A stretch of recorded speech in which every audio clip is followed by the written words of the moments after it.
Hey everyone, Stephanie here, coffee drinker, book lover, and reviewer of many things. And I grew up in a time where we didn't have iPads for toddlers. We didn't have cell phones until high school. Well, technically, cell phones were around before I was in high school, but I didn't get one until I was in high school. And back then, texting was a way harder. Okay, um, because you had like click, click, click, click, click, click, click, click, click, click.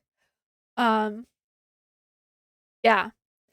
Anyway, so when I got pregnant, I was like, I don't know if I want my kid to be a technology baby. I don't know if I want her to, be all about the iPad, all about the cell phone whenever it's time. Because, like, I know kids, not, I mean, personally, I don't know them, but I have heard of kids who have cell phones and like at 6. And I'm like, who are they calling? Who are they texting? Um, I mean, I know that you can as a parent, you can set up the parental stuff and you can see everything they do and all that stuff. I get it. Um, and I will be doing that. But I wasn't sure if technology was the way we wanted to go. We started her out with books. She loves books. She usually we give her we Saturdays and Sundays are iPad days. She can have her iPad whenever she wants, all day, those 2 days. Um, but she doesn't. She'll play on it for a little bit or she'll set it up so she can watch something, and then she plays with other stuff, or she'll play with her iPad for a little bit, and then she's in the books, and I'm like, "Okay, you know what? I'm not gonna say this is a bad thing." But the first iPad she had was the first iPad ever made. It was my husband's, and he just held on to it. And we tried because we saw this thing, a video of someone putting the bubble pop game. I don't know what it is. Like just bubbles float around, and then you touch them and they pop. Someone had that on their iPad for their cat because the cat, would play with it, and our cat never. He was like, "Oh, great. The humans are doing stuff again. I'm just gonna lay on it." So that game was still on the iPad, and we gave it to our 1-year-old at the time, and she loved it. Loved it. And then she started figuring out that if you put 2 fingers and you go like this, then the game goes away. She learned it really fast, and I was like, "Oh, because this was my husband's. Like, they didn't even have all of the setting, you couldn't safety program it like you can the new ones, and, so we were like, "Well, this is not okay." Um, we found Lingo Kids. Oh my gosh, I love okay, we have a bunch of educational apps. Okay, a bunch. I said a bunch, that's not what I mean. There are a handful of educational apps that we have for her on the iPad. But the old iPad didn't have enough space to hold more than one thing at a time. So we got rid of the bubble game and we put Lingo Kids on there.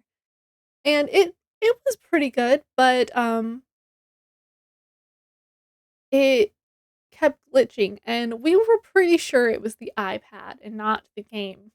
So for Christmas 2022, got it. Okay. My brain was like, okay, she got the pink iPad. I'll put a picture here because I couldn't get it from her. My husband took her to the grocery store and she said she had to take it with her. That it was hers. Okay, sure. Um so I'm going to put a picture of the iPad that we got for her here, and it's pink because He likes pink, not, and you know this. Um, and then we got a case for it because obviously she's 2, and we thought, "How cool will it be if we got her this" I'm gonna put it over here, um, Poppet unicorn case. I like the idea, and I think that it needs a little structure. We'll just say structure at the top, where the little camera part is, it pops off really easily, and, it's something to look out for. So if your kid's one of those kids that, like, moves things off of things, probably not this, probably not this case.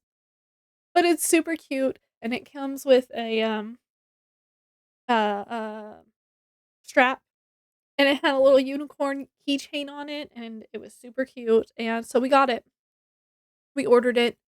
It came in, I think, the day after Christmas, and of course, she didn't understand what this box meant that she got, and she opened it. I mean, she didn't open the box, but she unwrapped it, and she was just like, "It's not a toy." She's like, "Nah, no." But once we turned it on in the games and stuff, she was like, so we have, let's see what's on there. I told you about Lingo Kids. I like Lingo Kids. I don't know I don't know what the free app is. We pay for it so that I get emails and, information on how she's doing and all that stuff. But there's a lot of puzzle games, there's educational videos, there's, for the older kids, there's, like, where you can control the character, and you're supposed to be collecting the bubbles or the stars or something, depending on what it is. There is, um, dancing and yoga activities, and there is a parental section, which is my favorite because I get to actually see how she's doing. What did she learn this week? And, I can also they have the option of, you can download different activities onto I was gonna say computer, the iPad, so that whenever you go out into the car, your kid those that's only what your kid can play. They can't there's no other way for them to get to the rest of the app. Also in the parent section, there's an activity section that you can print out pages and do them with your kid. There's also tracing games so that they're learning their numbers and letters and colors. There's a matching game, and I was like, "Yes, I will pay however much it costs to get this without ads, without, you know, oh, you can't play this because it's locked." Hate that. Hate that. I'm like, "Don't even put it on there because my kid just keeps trying to click it, okay?" Another app is Khan Academy Kids. And both of these also have a YouTube page in case you wanna just let them watch videos at home. Maybe you're, trying to start slowly getting them into, like, a homeschool type thing. Maybe you need them for the summertime to make sure they remember things. Khan Academy Kids is similar to Lingo Kids, but I don't it's different. The videos are different. There's, more learning. I not more learning, but a different type of learning. Like, with Khan Academy Kids, there's, like, story time, so you get to flip there Lingo Kids has that too, where you can actually flip the book. But with Khan Academy Kids, it will stop on a page and before it won't let you turn the page until you answer the question. So it'll be like, "Oh, who's first in line?" And you have to click the person that's first in line, or, um, "Can you find things that are blue?" And they have to find the things in the on the page that's blue. And I was like, "That's really cool." And then, some of their stories also have, at the end of the stories, it's like it does the comprehensive questions, but, like, easy. And I have, um, if you've heard of Duolingo, which I use for Italian and my husband uses for Japanese, and, they recently came out with Duolingo ABCs, and this one is cool too. It has the same sort of setup, um, as the language app, but this one is a reading app, and it helps your kids learn, and you set up their profile, and, the one of the first things that they get to learn is how to spell their name. Well, you get to put in their age and all that stuff, and, so she learned how to she already knew because I did this with, Velcro pieces, um, long time ago. But, this would now she gets to drag the letters where they're supposed to be. And so you learn different letters and the different sounds that they make, and, there are books, and it each time she finishes a section, it gets colored in gold, and she gets to go to the next one. She's on the first building. There's, several buildings, and each one is, higher knowledge, I guess. I don't know. We'll have to find out. But she's on the first one. The only reason why she hasn't gotten past the first one is because there are a few sections where it's like, "Can you say" whatever, like, "M?" And she won't do it. And, in fact, she's gotten around it. On one of the, previous little dots, she was like, "Mama, you say this?" And I didn't know that the little circle was, doing its thing, like, it's recording or listening.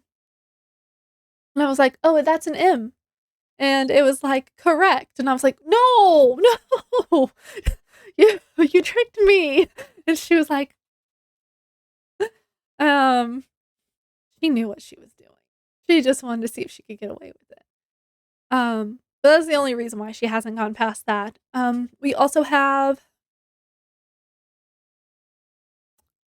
alpha blocks and number blocks, but she doesn't really like those, and honestly, I don't either.